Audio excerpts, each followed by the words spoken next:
High school offensive linemen and defensive linemen from around the country and county will gather at Hilltop High School for the inaugural Molina Strong Lineman Challenge.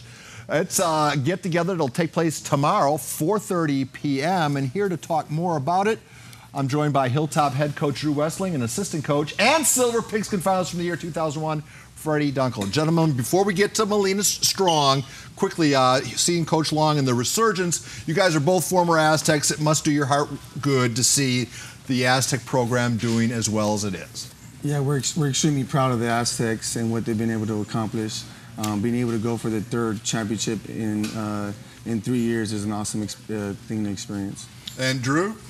Yeah, no doubt about it. And this is kind of just the beginning, as we saw last time we were here with the recruiting that's happening, the incitement, the buzz. This is just the start of something very special. But we're here to talk about Coach Molina. Just as a review, you're hosting a very unique fundraiser tomorrow. Tell us about your offensive line coach. Coach Jonathan Molina, alumnus and our offensive line coach, was diagnosed with cancer, just finished his second round of chemotherapy. He's kicking butt, doing great. We are having an event in his honor to raise money for him, as well as promote the big boys. So it's a very unique challenge. We're going to throw up the disciplines, if you will. I believe there are 6 different disciplines. Who came up with the criteria to test a lineman? Well, first of all, run through it. It's bench press, everyone knows. What's hang competition? We're going to see how long they can hang from a bar with their feet off the ground. That is tough when you are carrying a lot of muscle mass, as the linemen tend to do. So we're doing that. We're pushing a truck. We're doing a farmer's carry where you carry dumbbells without dropping them around cones, and then finishing it with everyone's favorite, the hot dog eating contest. Freddie, I think you're in a unique position to advise Coach Molina as a cancer survivor yourself. What has been your message to your fellow assistant coach? Going through it, the first thing I tell them is prayer, number 1. Number 2 is get a lot of sleep. And number 3 is water. You know, you want to flush out all the bad chemicals that are in your body as fast as you can. Do you remember the day you were diagnosed and the fear? Yes, I definitely do.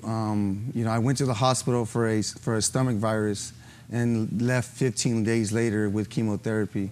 At that time, I had a 2-year-old son. I had the job of my life that I've always wanted, and it all hits you. But I think the adversity that you learn from playing sports helps you push through that. Just switching gears ever so slightly, your visit coincides yet another study. I believe it's Boston University this time that's come out with a head trauma study as it relates to football, saying in their estimation after their research that 89% of all athletes who compete in 15 years of tackle football, college, high school, maybe 10 years in the pros or whatever, suffer some sort of brain injury. Man, these studies keep coming and coming. One, your reaction to that, and do you think there's a political movement afoot to eliminate football as a sport here in the United States? I'm sure some people feel that way, and I'm certainly not opposed, or any football coach I know, to gaining more information about how we can continue the best game there is in the correct manner. But there's no doubt some people have an agenda on both sides of it. I think we can all learn from the facts and continue to research, and I know Coach Dunkel, myself, every other coach now is being directed to learn, go through trainings, heads up football. We are doing everything we can to do it the right way. Freddie, not quite 15 years, but you played a lot of tackle football. 1, does it worry you? 2, you have kids here in the studio watching you. How do you advise them? Definitely. The best thing is to do is the proper training. Teaching the kids to shoulder tackle, use proper leverage tackles. I think the rugby tackle is a great technique that the youth can learn to make the game safer. You know, being that you're here, Castle Park was recently in the news. Everyone thought the mascot, the Trojan, was being taken down for something more gender neutral. A lot of people reported that story. We didn't, because we know the real story. Could you explain? Could you set the record straight? So the school is getting remodeled, and they're remodeling the gym, and they had to take down the old pictures that were on the wall. The big mural. And the big mural of the big Trojan. And so I hear they're gonna replace it with male and the female Helen of Troy, which was already there in the beginning. Helen, I remember she just didn't have her mural, so maybe she gets her mural now. So they're gonna make 2 big murals. That's what I hear. All right. But the gender neutral thing, that's just a rumor. Yes, the school needs a lot of remodeling. All right, yeah, So. and thank God for that, right? Yes, I mean, yes, definitely. So, Drew, we have you here in the time that since you've been here.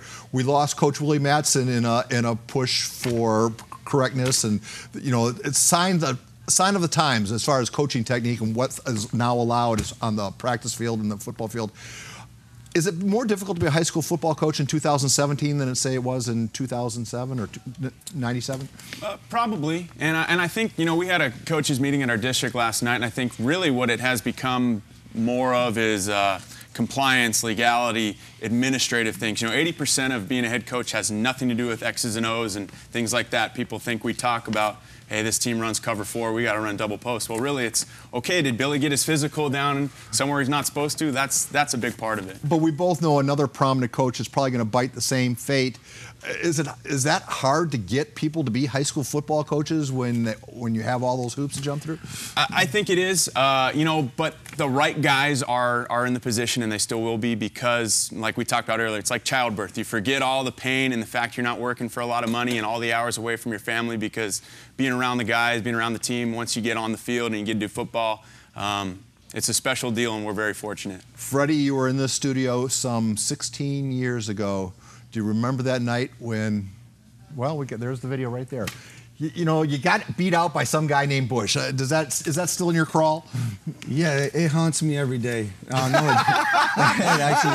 it actually doesn't. I would rather play him with my teammates and to play him in Qualcomm or in the semifinals to go for the championship. But it was a great honor to be on that panel.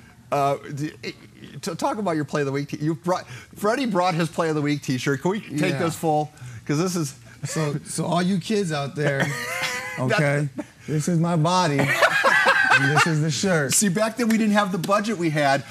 We didn't have multiple sizes. So what we'd like to do is make it right by you. You can keep that one, and here's one that fits more appropriately. You know, we're at 6 o'clock. We're out of time. So can we just throw quickly the board up, Molina Challenge. Tomorrow at 4:30, we'll have cameras there. Coach, thank you for coming in, and we'll do right by you tomorrow. Okay.